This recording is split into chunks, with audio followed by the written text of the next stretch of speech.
गुरुर्ब्रह्मा गुरुर्विष्णू गुरुदेवो महेश्वरा गुरु साक्षात परब्रह्म तस्मै श्री गुरुवे नमः.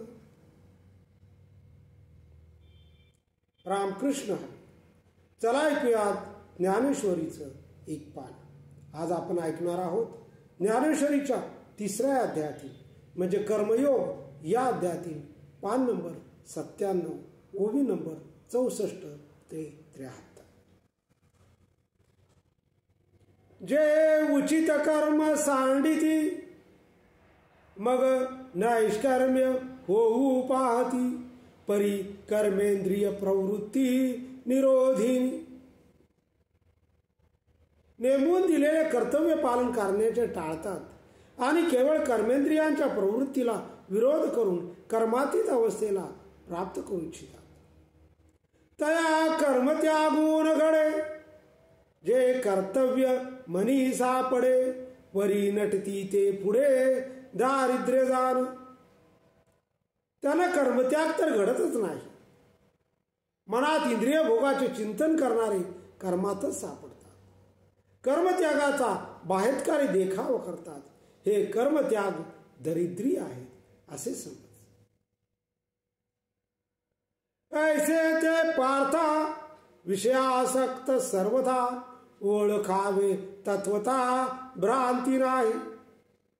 असे कर्मत्यागाचे वरवर ढोंग करणारे लोक खरोखर विषय वासनेत गुंतलेले आहेत हे निसंशय आहे.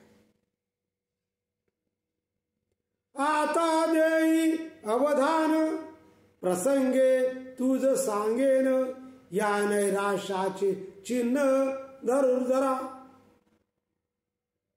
अर्जुना, या विषयाच्या प्रसंगाने तुला नैराश्याचे लक्षण सांगतो ते ऐक.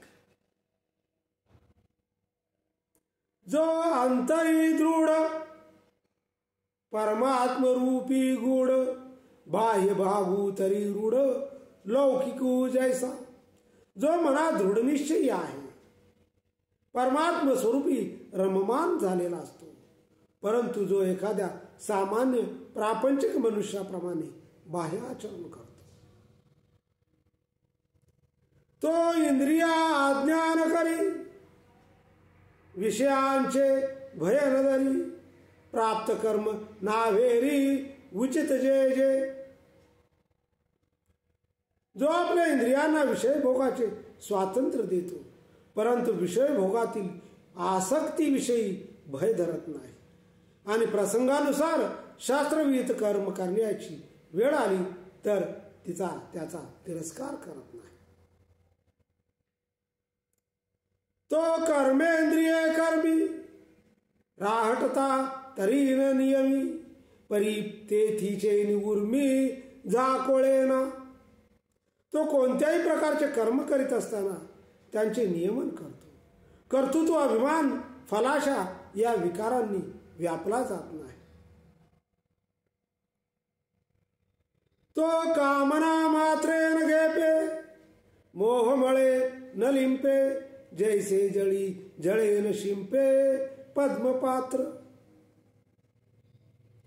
तो कोणत्याही इच्छेला बळी पडत नाही. मोहाच्या बळाने मलिन होत नाही. पाण्यात राहणारे कमळाचे पान ओले होत नाही. तैसा संसर्गा माझी असे सखळा सारिखा दिसे जैसे तो ये संगे आभासे भानुबिंब. तसा तो लोकांच्या संगतीत राहून लौकिक व्यापारात गुंतल्यासारखा असतो. सामान्यांप्रमाणे भासतो. जसे पाण्यात पडणारे सूर्य प्रतिबिंब लिप्त असून पाण्याच्या संगतीत भासते.